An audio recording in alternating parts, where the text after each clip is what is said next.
What is going on, everybody? Welcome back to DSM Pregame Live here exclusively on DSM-Media's Philadelphia YouTube channel. Guys, first and foremost, if you are new to the channel, if you like the content, if you want to be interactive throughout tonight's show or any of our shows here at DSM, make sure to smash that subscribe button, turn on notifications. It is the best spot to get your thoughts, comments, and questions pulled up here on the screen with your host. I'm one half of them, Dylan Davis. To my right, my co-host, Scotty. Eagles, Cowboys, Sunday Night Football for the division lead. We're going to break it all down, what the Eagles need to change from that massive loss against the 49ers last week, keys to victory, key matchups, standout stars, game predictions, and much, much more. But my man, happy Sunday, and how are you feeling? Happy Sunday, my man. I am feeling about as good as I can. Having to wait all day, right? I've been waiting all day for Sunday night, that corny ass song. Sing it. But that's what I've been on today. I'm doing all right for that being the case, but I will admit, earlier in the slate, I think we talked about it before the show a little bit at least, but not having the best luck today in the game. No, not having the best week. Not having the best gambling week. Well, a lot of wonky stuff happening. Like I was looking at that Detroit line, and I'm like, man, Detroit -3. That seems like very favorable, right? Like for the Detroit Lions, that 2-3 loss team, and boom, they go. And it is a divisional opponent. I do get it. Like it happens, but another notch on that fraudulent meter. Correct. When we put them on upset alert with 5 weeks to spare, when we were talking about those first round matchups last week on Turf Talk, so losing that game in Chicago, the way they lost that game in Chicago, kind of solidifies or validates that thought, at least for now, man. But listen, we know firsthand what it's like to get your teeth knocked out against a conference or division rival. And obviously that happened last week with the Eagles, and they're looking to bounce back here tonight. Sitting at 10-2, Dallas 9-3. And I think when you get out to a 10-1 start on the season, when you're 5-0, then you lose to the Jets, but then you continue to fight and climb and kind of have a lot of success over the course of this gauntlet schedule, right? Yeah. You're sitting here at 10-2. I think a lot of us Eagles fans probably assume that would equal a larger lead in the division race, right? 10-1, 10-2. You would figure it's not going to come down to this matchup in week 14 to see where that tiebreakers start to go with 5 or 4 games left after this. So it is a little bit of an uncomfortable feeling, an unsettling feeling heading into this matchup, knowing that, all Dallas has to do, they are favored at home tonight. They do have a 13-12 game winning streak at home going on right now in Texas that they're defending. And it's like, all they have to do is win this game and we're down to tiebreakers. And it feels like it shouldn't be that case right now, right, man? But how can the Eagles right the ship? How can they get things moving back in the right direction? Obviously, fans showing up at the NovaCare complex at 7 a.m. throughout the week, holding signs to say "run the ball." And you and I had a lot of conversations throughout this week on the shows here about what that means. No, it's not just a generic statement, run the ball, because you want to see more balance. You want to see more totals and carries for DeAndre Swift. When I say run the ball, again, it means time. It means flow of a game.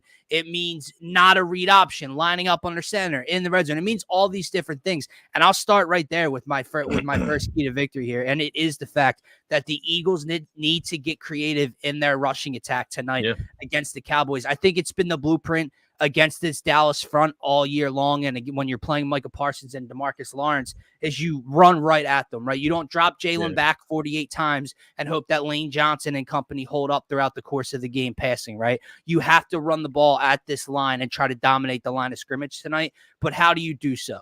Right? You can't sit back there in the gun and run read option after read option. You can't come out 1st and 10 in completion, 2nd and 10 run up. We're sitting at 3rd and 8, 3rd and 9 here with just about 40 seconds ticked off the clock. Give DeAndre Swift the ball early tonight, Scotty. Get him involved in the red zone. Feed him inside the 10, inside the 15-yard line. Find a flow, find a rhythm offensively on the ground tonight versus Dallas. That is my first key to victory tonight, because you cannot let them feast again and pin their ears back and try to get after a Jalen Hurts, who, quite frankly, isn't the same mobile threat right now with this knee injury. Yeah, no, I think that's a great point to start at. Obviously, it was a big talking point this week. Obviously, the commitment to the run, the commitment and consistency within the run game. Correct. And the timeliness of the run game, I think, is a big talking point here. You mentioned, just where the Eagles are, like 10-2 right now. The Cowboys obviously one game back, and how kind of inconvenient that is for a 10-2 team to have a team riding their heels there. But what it kind of speaks to, and what I'm seeing across the league, what is trending right now, is that these three teams in the NFC, between the Cowboys, Eagles, and the 49ers, they may be the three best teams in the entire NFL. And unfortunately, or luckily, whatever you want to call it, we happen to be in the division with one of those teams. Sure. And we're going to find out what they're really about tonight as well. I think when you talk about pressure, it's like, there is a ton of pressure on the Eagles now. Losing that game last week at home, now you have to go here. You hope to keep the division lead. You hope to keep that number 1 seed lead. And then you head on the road again next week to Seattle, right? Who's playing San Fran tough right now. So there is a ton of pressure on the Eagles, but there is a ton of pressure on the Cowboys tonight, because if they lose this game, it's pretty much over. I mean, it would take the Eagles losing. It would take a colossal failure on the Eagles' part through these last 4 games after this game tonight in Dallas for them to lose this division lead. And so to that point, the pressure is what it is. It bursts pipes, and we're going to find out who bursts first when it comes to that. So I'm interested to see how that goes. The big thing for me to start here, you mentioned the run game. I think this is something that can add on to the run game. But it's Dallas Goedert, man. He's back. He's back tonight. This is the team that, knocked him out of playing, right, with the forearm injury. And it was one that we, thought was a little dirty. It was a little, unnecessary to put all your weight down on his arm. So I think Dallas Goedert, one, is going to come out very angry tonight that he had to miss those games, because Dallas Goedert knows that he's trying to reach goals, right? He wanted to hit 1,000 yards receiving this year. And so that one dirty little play during that Dallas game in week 9 set him back. He's probably not going to hit that goal now. So I expect Dallas Goedert to come out hungry tonight, but I also expect the Eagles to come out and use him. I think they've missed him. I think that Jalen Hurts, you've seen the film, you've seen the clips across Twitter of the reads that Jalen Hurts was missing to guys like Jack Stahl, Albert O. Right, his replacement. Well, you don't have those guys in those situations anymore tonight. It'll be Dallas Goedert. And we know Jalen Hurts trusts Dallas Goedert. You look at the numbers, man, with Goddard, without Goddard. Hurts with Goddard, 69% completion percentage, 97 passer rating, 7.5 yards per attempt. Hurts without Goddard, 59% completion percentage, 84 passer rating, and 6.6 yards per attempt. That's a humongous difference, and it obviously speaks to the comfortability of Jalen Hurts throwing in the middle of the field. And then also just the yards after catch ability. Obviously, Dallas Goedert, he can catch one of the more physical tight ends. Yeah, exactly. So he gets yards after the catch, and the Eagles got to use him. The Cowboys are fairly weak against tight ends from the numbers as well. When you look at it, and you look back to week 9 when Goddard was playing against the Cowboys before he got injured, right? 3 receptions, 50 yards. But the biggest thing was that the Eagles scored 4 out of their first 6 drives with Dallas Goedert on the field. After that point, they didn't score another point. They didn't get into, any type of scoring position from that point. But nonetheless, I think Dallas Goedert's going to be a big key here today, man.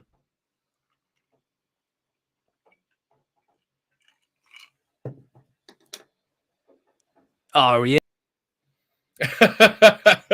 You were frozen on my side. Oh, wow. Interesting. I guess Dylan's having some problems there. There we are. Back. No, are we? I think so. You were frozen on the screen. I had a feeling that you were frozen there. I was talking and I didn't know at the end of the talking. Or else I could stare without blinking for a very long time.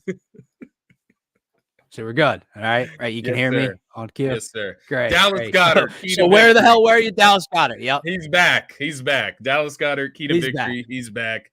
Use him. And that's the main point.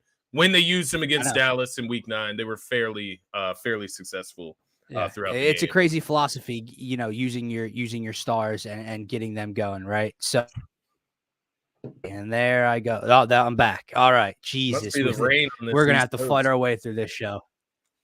It has to be. And my computer, my Wi-Fi is going nuts. But listen, you read the numbers, and obviously it has to do with – yeah, it's been raining all day. Yeah, same. Yeah. You can hear me, right? This is one hell of a show. I can. Yeah. Okay. Now you're delayed on my end. This is going swimmingly. No, the Dallas Goedert numbers are interesting, right? Because obviously they don't have to do with just getting him the ball. It's just his impact on the game.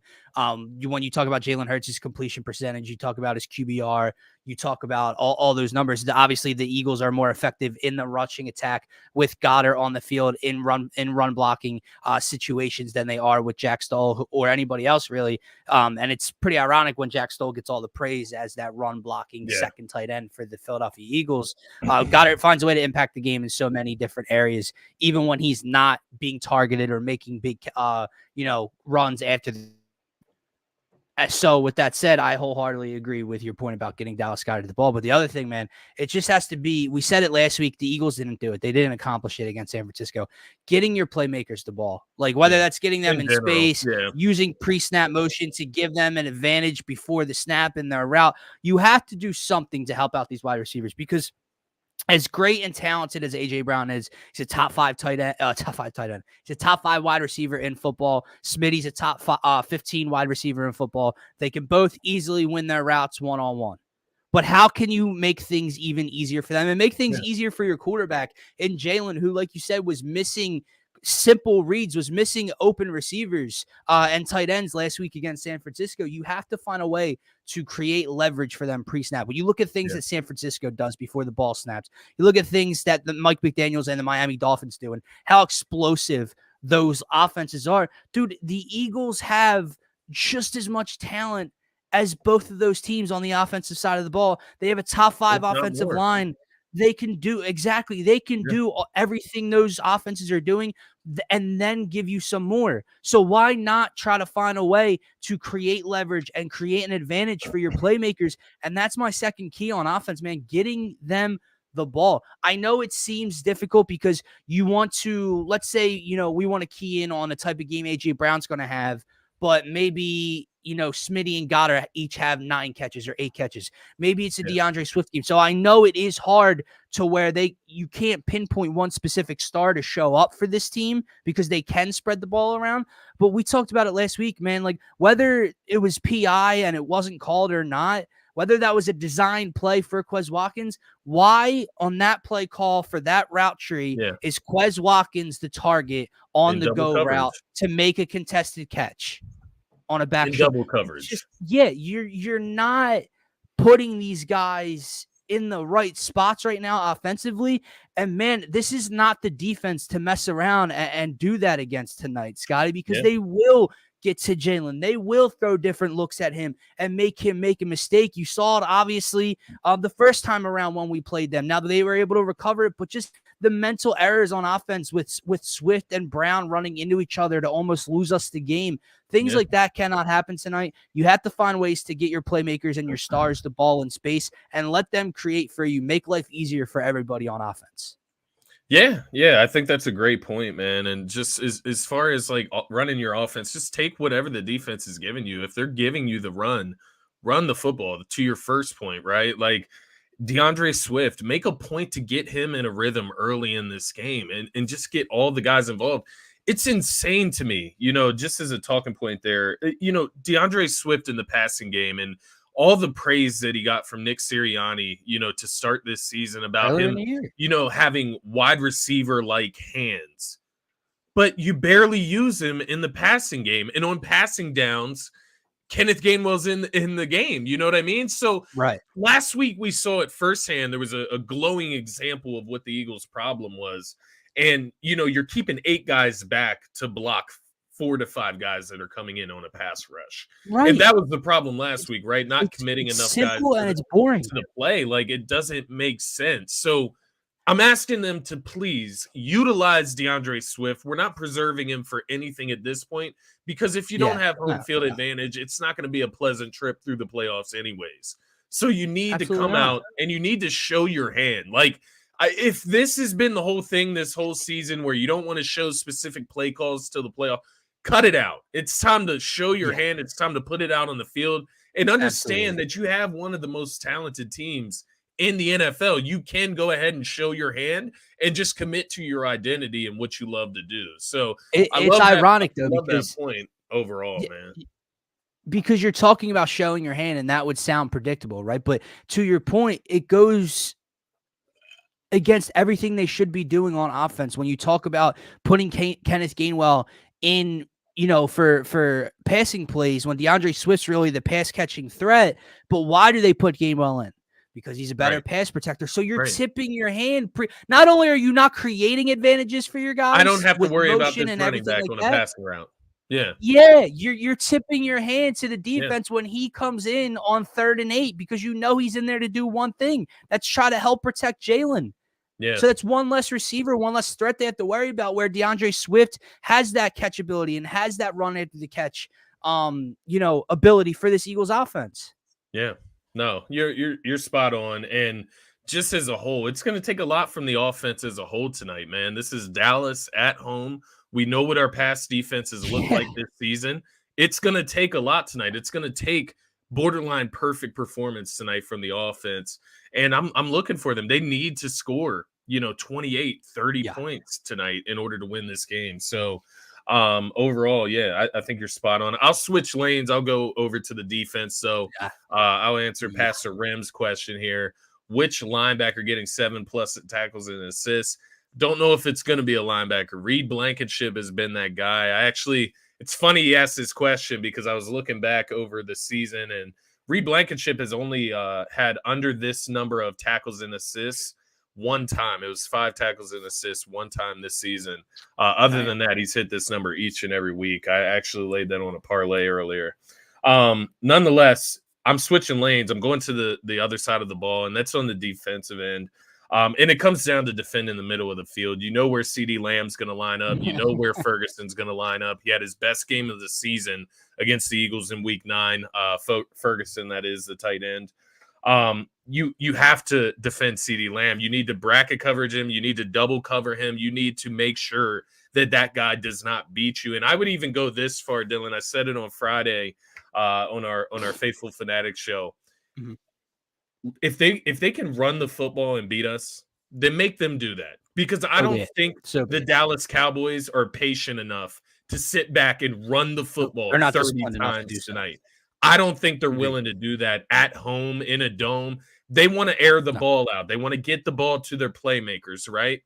I would sit back. I would put 3 safeties on the field. I would put dime coverage on the field, dime coverage packages. Make sure you're able to defend the pass tonight and make them beat you through the run. You have the number 1 rushing defense in the NFL, right?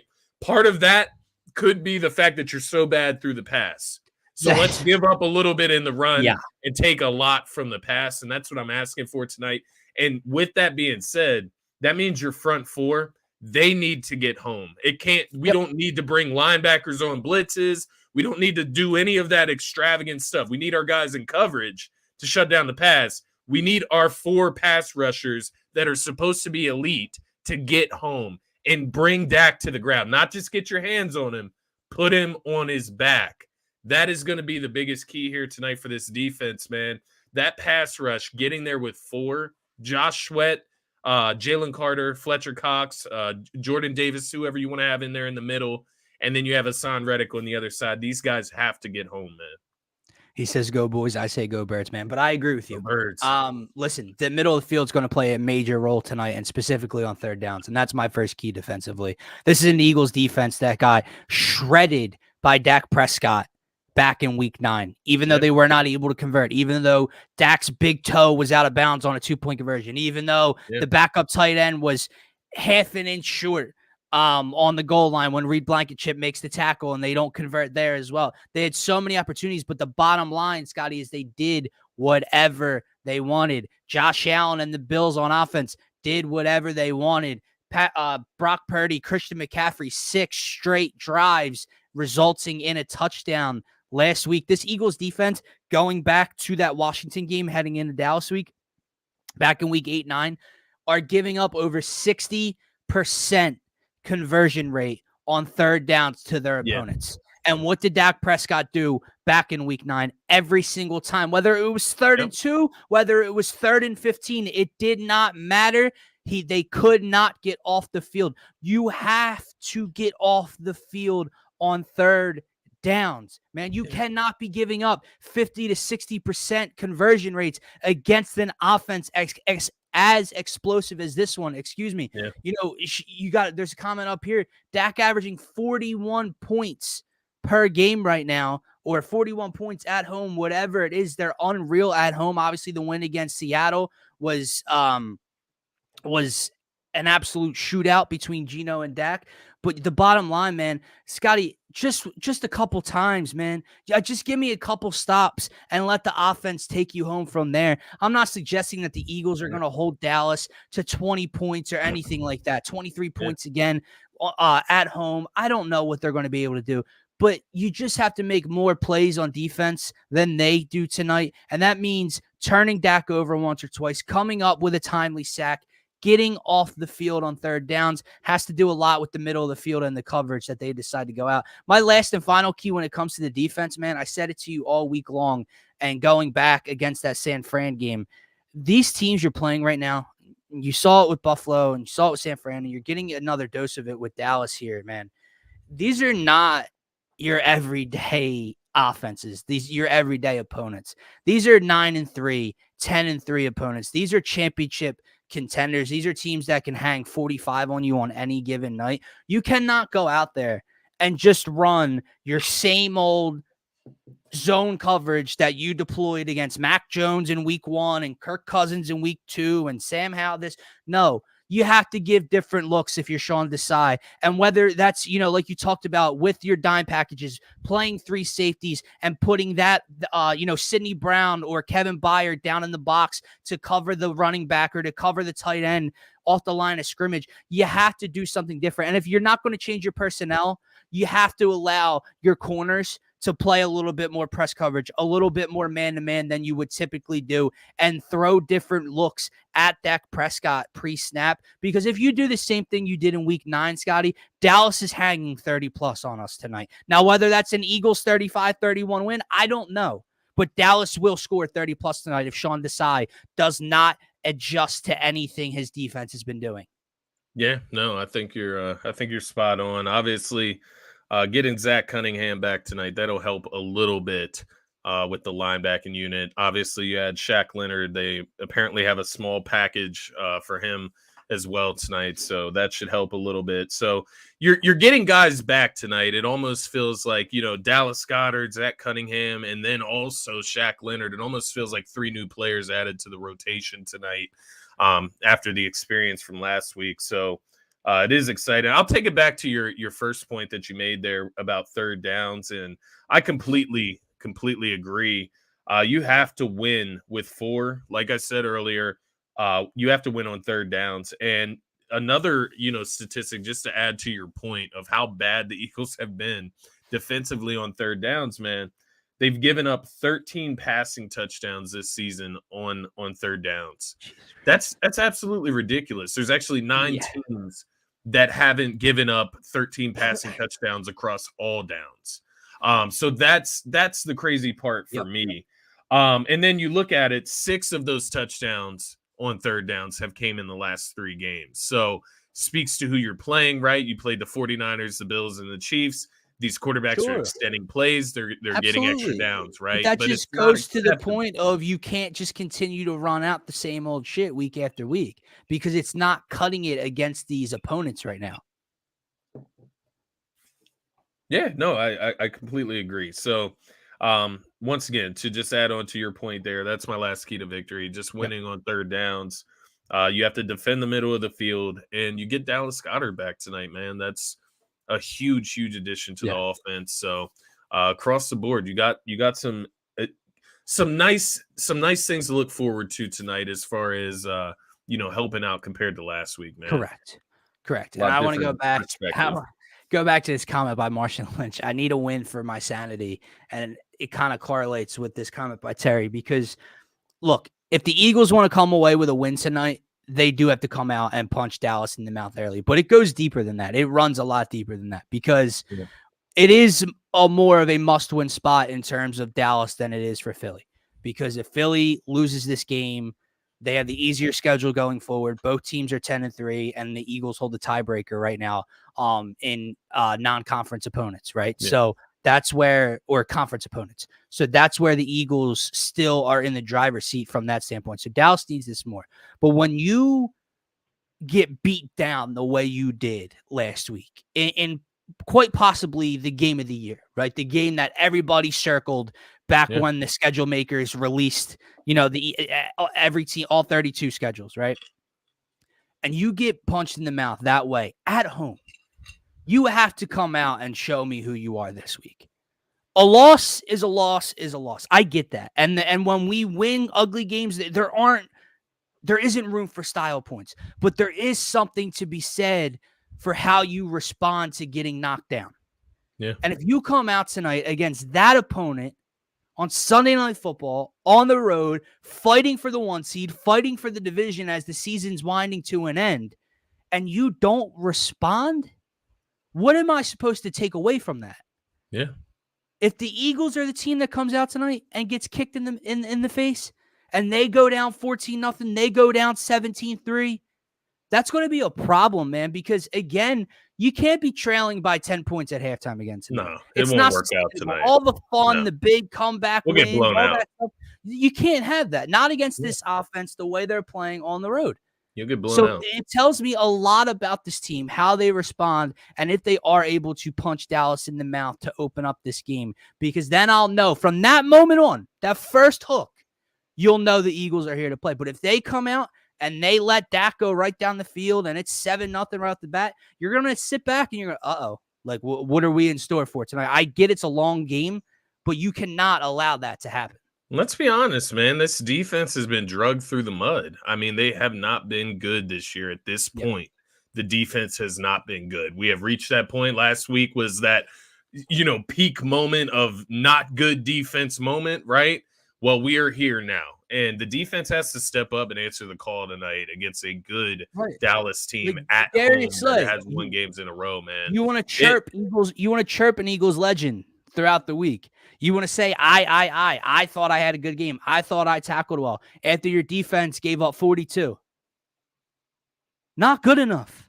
So if you don't come out tonight, if you don't take on the task of handling CeeDee Lamb for a large majority of this game, it's an indictment on you and it's an indictment on the rest of the team, man. And this is true too. Who wants it more tonight? Which trench gets it done? Can AJ win his routes one-on-one? You mentioned Goddard being back. That's going to help AJ out tremendously in terms of matchups.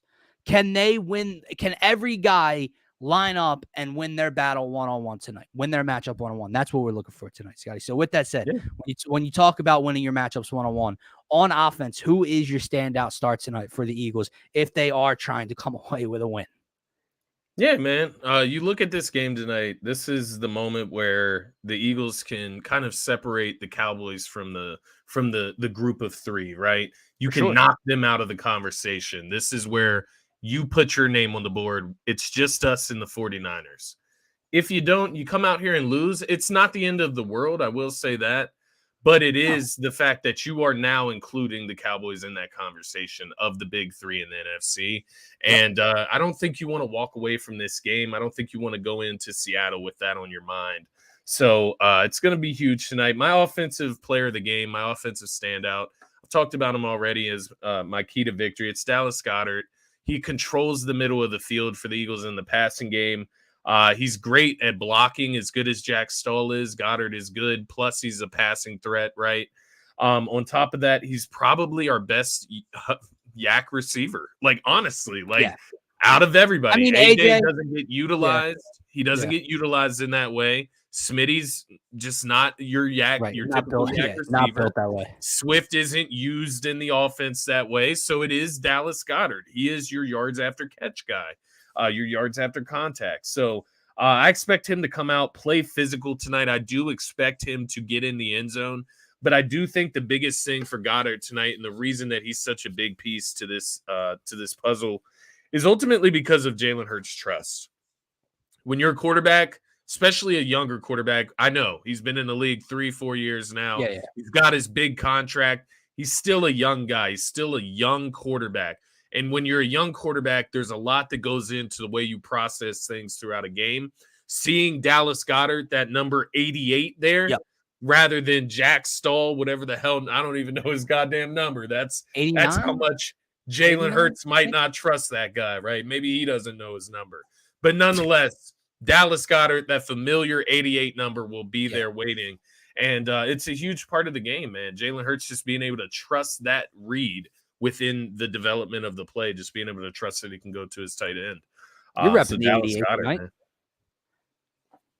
What'd you say? Said you're repping the 88 tonight, it looks like.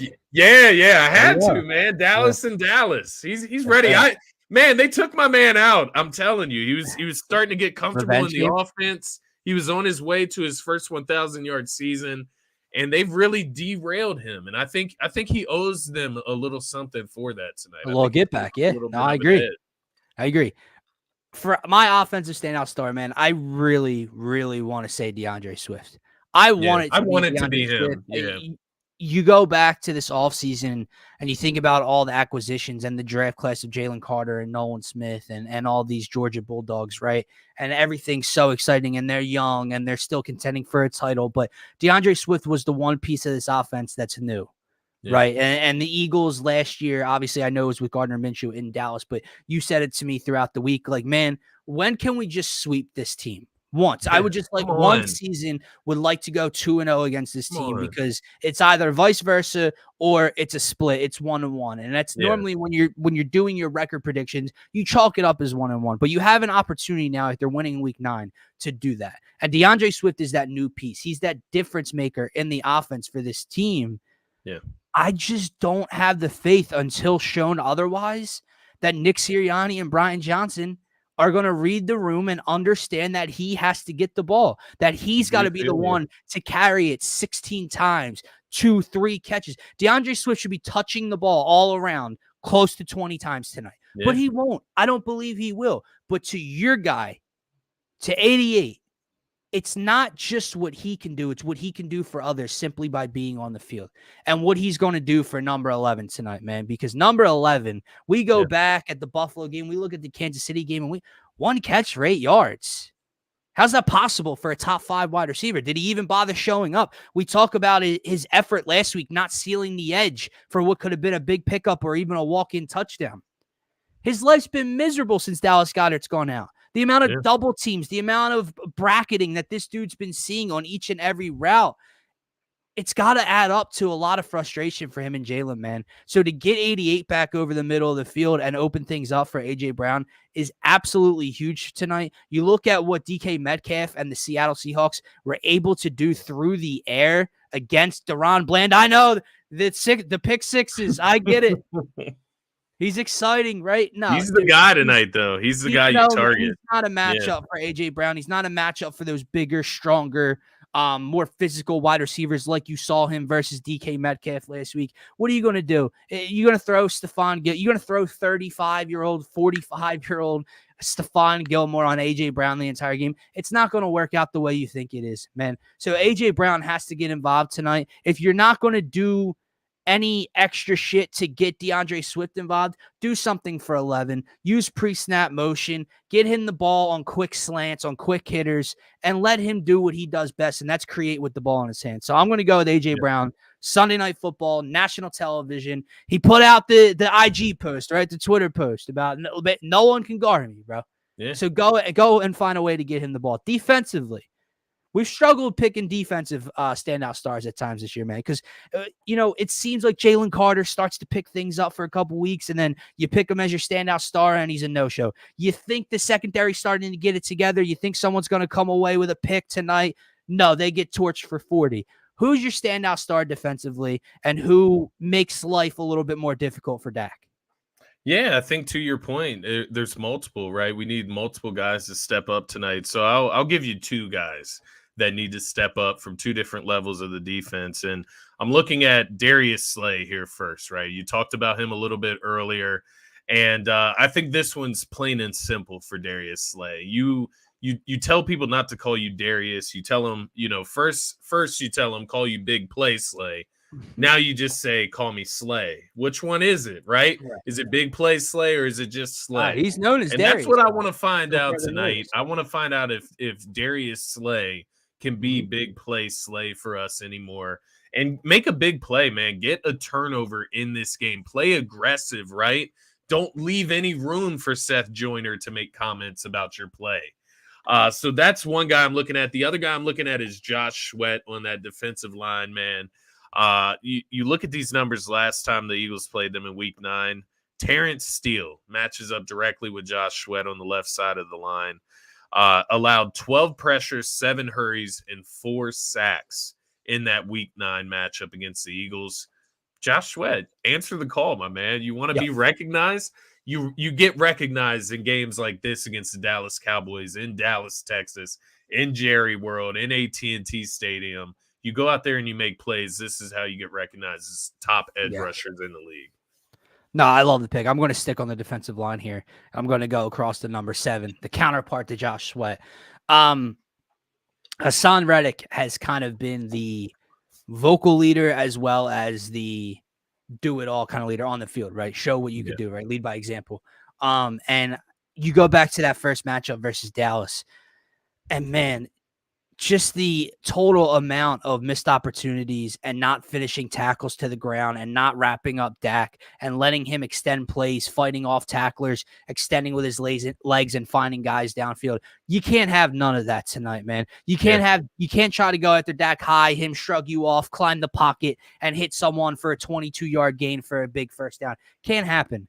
And who's the guy I look to lead by example tonight? That's Hassan Reddick. He has to come out. He has to finish plays. He has to get to Dak Prescott, because if we're being honest right now, man, you want to talk about that front 4 winning? They all can across the board. I know we love our depth. We love our rotation. Brandon Graham, Fletcher Cox, Milton, these guys aren't going to come out here and dominate snap after snap one-on-one. Hassan Reddick has the motor to dominate play after play after play for a series at a time if need be. He has to be the guy to disrupt things for Dak Prescott. And I would love to pick someone in the secondary. I loved what you talked about with Reed Blankenship earlier. You bring over, Kevin Byard, and we hope that he can kind of help out the safety room. We talk about paying Slay and Bradbury and bringing them back this offseason. The bottom line for me, man, it's not so much the names on the back of the jerseys as it is I don't trust Desai to put them in the position tonight. Like, we can scream and yell all we want when James Bradbury looks like he gave up a big third down conversion. But if he's lined up 19 yards off the line of scrimmage on a 3rd and 3, is that James Bradbury's fault? Or is that the play call? Is that your DC? Right? So that's what I question there. The front 4 is the one area that, no, I put my hand in the ground and I get after it one-on-one every play of the game. And that's where Hassan Reddick has to come in for me. Yeah, I obviously I love the D-line pick. I just think, the defensive backs, they have to have a little bit of accountability here as far as where they rank in the NFL, like a little bit of dignity. And even if whatever Desai is calling, like at the end of the day, look at what you're doing and what your job is on this play, and you make the decision to do what you need to do to get your job done. And to that point, when you have veteran guys like James Bradbury, Kevin Byard, and Darius Slay, like I don't know, man. I'm looking for these guys to lead, like not follow. You know what I mean? I'm looking for them to kind of take a leadership role in this team. Sure. That's where they should be at this point. Correct. And to that point, I think that's why they need to be called out. Like Sean Desai can be called out as well. That's fine. But I think those guys need to be called out as well. They have not been good enough. Even with Darius Slay, 3 catches last week given up, they were all 3 first downs, crucial ones. It's not good enough. I wholeheartedly agree with you. My issue when I look at DBs, though, is the fact that do we have enough film to go back and watch Darius Slay and James Bradbury get torched one-on-one in press coverage? Right. Or do we have a lot of film of 8 yards off the line of scrimmage, backpedal, quick button hook and then break on the route, where it's like, yeah, you shouldn't be that far off the line of scrimmage. But to me, the DC holds a lot more weight than, I don't want to say obviously the OC. But I can't see Sean Desai on defense and game planning. I can't see Darius Slay going to Sean Desai and saying, I want to go guard and Sean Desai saying Lamb no. Right. 101 tonight. Right. And then Sean Desai's like, nah, we're going to stick to what we do. Right. So like, I don't believe that that's the case. I think Darius Slay can go into the room with his coach. Right. It's not the play-to-play thing you're talking about. Yeah. It's the embracing the challenge. A bigger role, right? The challenge. Wants to guard Justin Jefferson? Right. Well, let's guard CeeDee Lamb tonight. Let's see what it's on, man. I do agree. I think overall the coaching staff as a whole, man, has not been up to par this season. I think all of that came to fruition. All of it mixed together last week came to fruition of all the shortcomings that this team has had, even at 10-2. Yeah. All the shortcomings and weaknesses that they've shown all season, they really came to light last week. And it's time for guys to step up, right? Guys' backs on the wall. Dallas Cowboys, backs on the wall, right? We're going to see each team at their furthest point. They're pushed to the furthest point tonight as far as what it takes to win this game, man. So it's going to be exciting. I'm interested to find out more, like you said earlier, find out more about who this Eagles team really, really is, man. Yeah, and that's exactly what we're going to get in about a half hour from right now, man, because you watch the comeback wins in Arrowhead and you watch them fight off the Cowboys the first time around and the overtime win against Buffalo in the rain, and you sit here and you talk about their resiliency and the leadership of the head coach and the quarterback and how, mentally strong and tough this team is. Tonight is about to show if that's true or not. It's not a 10-point comeback at halftime. It's how do you respond once that clock starts to tick? Once that ball's kicked off tonight, how do you respond between the white lines tonight? Because if you come out, and again, I'll repeat this from earlier on in the show.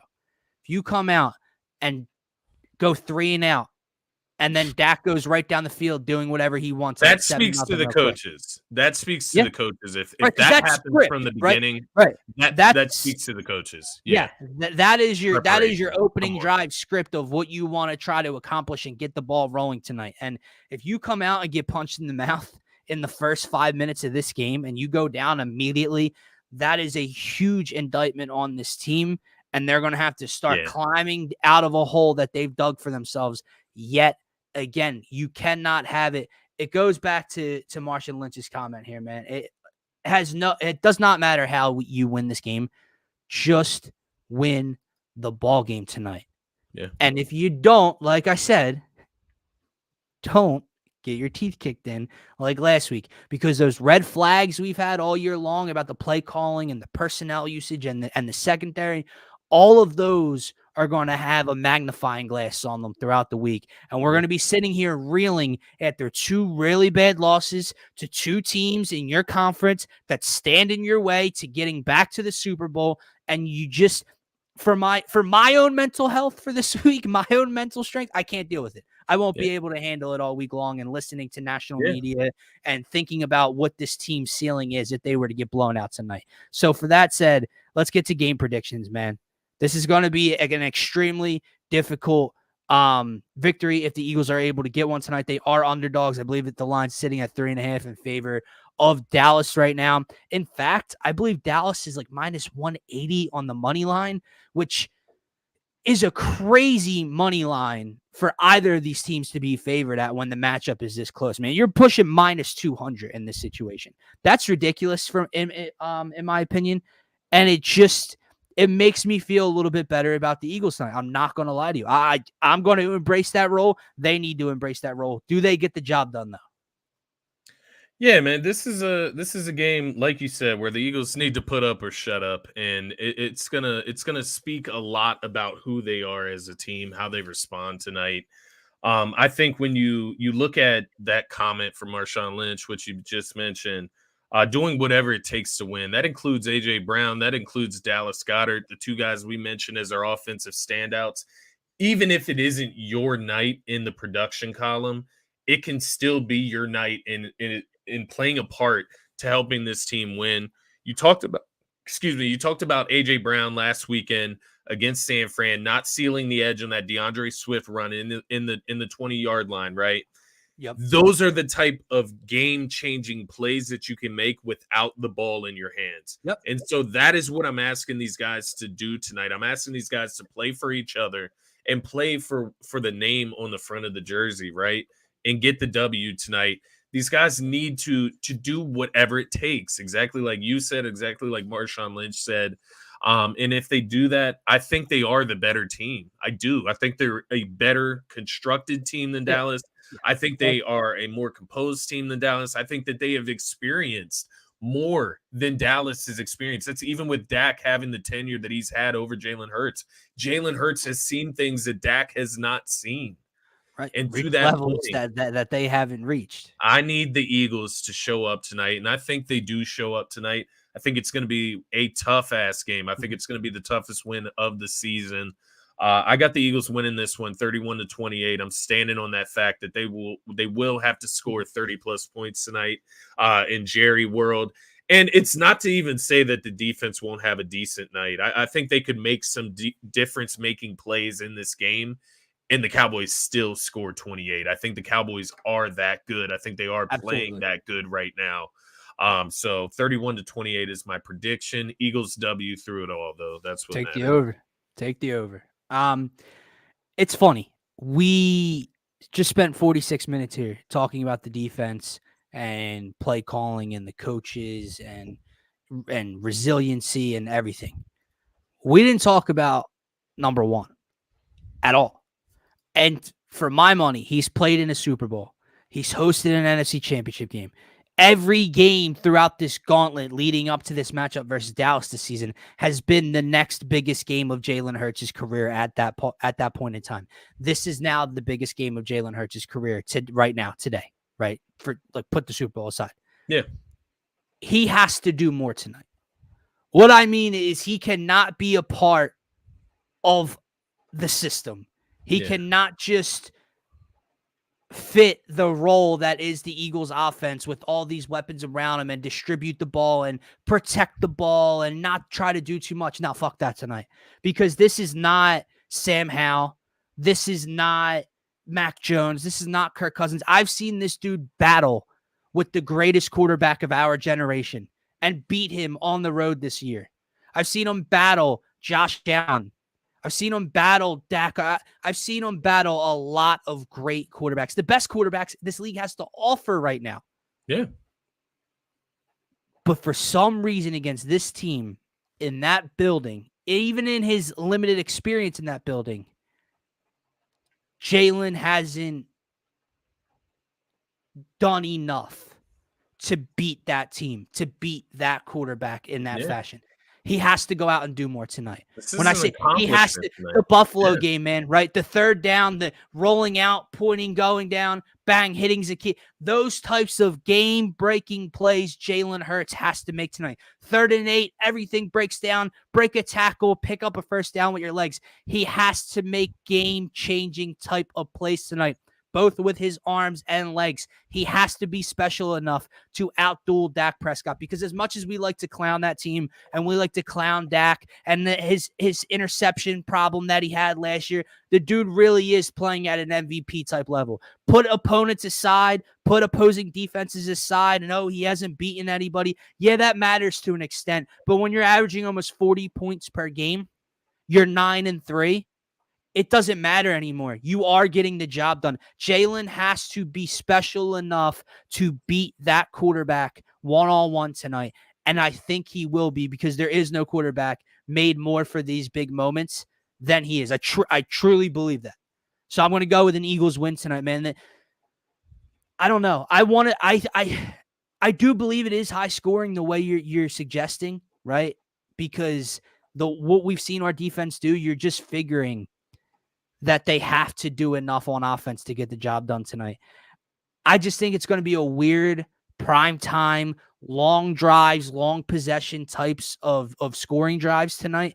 I'm going to go Eagles 27, Dallas 24 tonight. in a very close, nail-biting type of game where you and I are texting back and forth, freaking the fuck out until that clock finally hits 0. Whether it's the Eagles coming from behind and Jake Elliott drilling a field goal, whether it's needing one more stop with 55 seconds left like week 9, whatever it is, they're going to do enough to get the job done tonight. They're going to not retake control, but extend their control of the NFC East division, extend their control of the number 1 seed in the NFC, and we'll be celebrating tomorrow morning on the Faithful Fanatic Monday. Show. Let's get it.